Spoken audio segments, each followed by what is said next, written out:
जय हिंद दोस्तों, स्वागत है भारतीयों की कहानी चैनल पे। अगर चैनल पे पहली बार आए हो तो प्लीज लाइक एंड सब्सक्राइब जरूर करें ताकि हम आपके लिए और भी महान इंसानों की कहानी बना सके।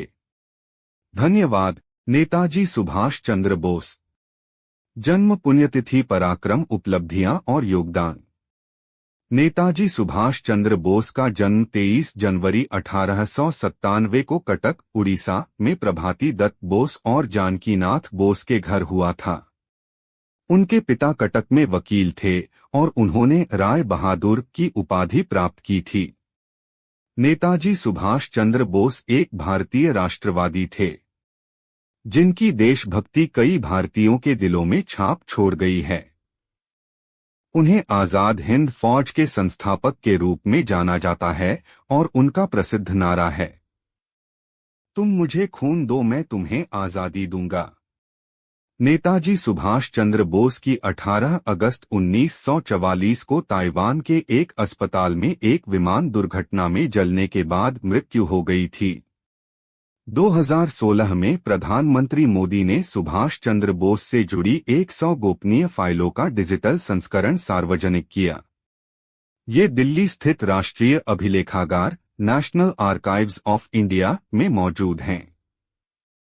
सुभाष चंद्र बोस, पारिवारिक इतिहास और प्रारंभिक जीवन। नेताजी सुभाष चंद्र बोस का जन्म 23 जनवरी 1897 को कटक, उड़ीसा में प्रभाती दत्त बोस और जानकीनाथ बोस के घर हुआ था। उनके पिता कटक में वकील थे और उन्होंने राय बहादुर की उपाधि प्राप्त की थी।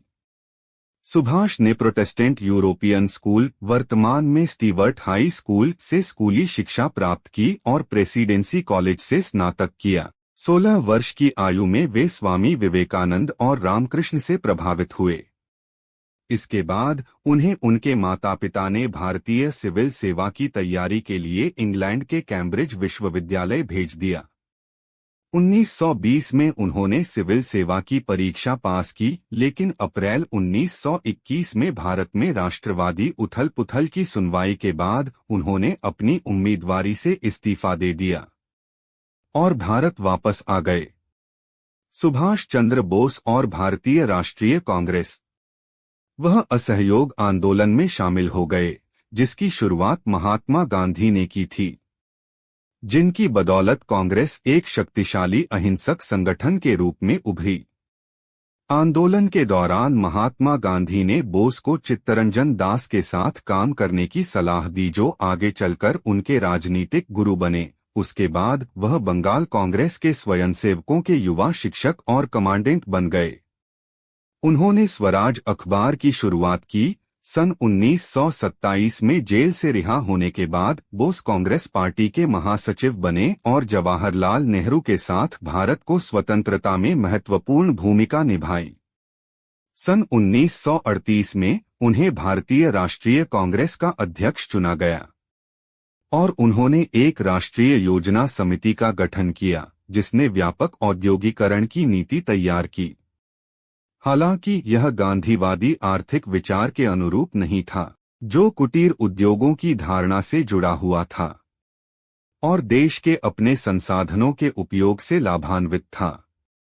बोस का संकल्प 1939 में आया जब उन्होंने पुनर्मिलन के लिए गांधीवादी प्रतिद्वंद्वी को हराया और गांधी के समर्थन की कमी के कारण उन्होंने इस्तीफा दे दिया।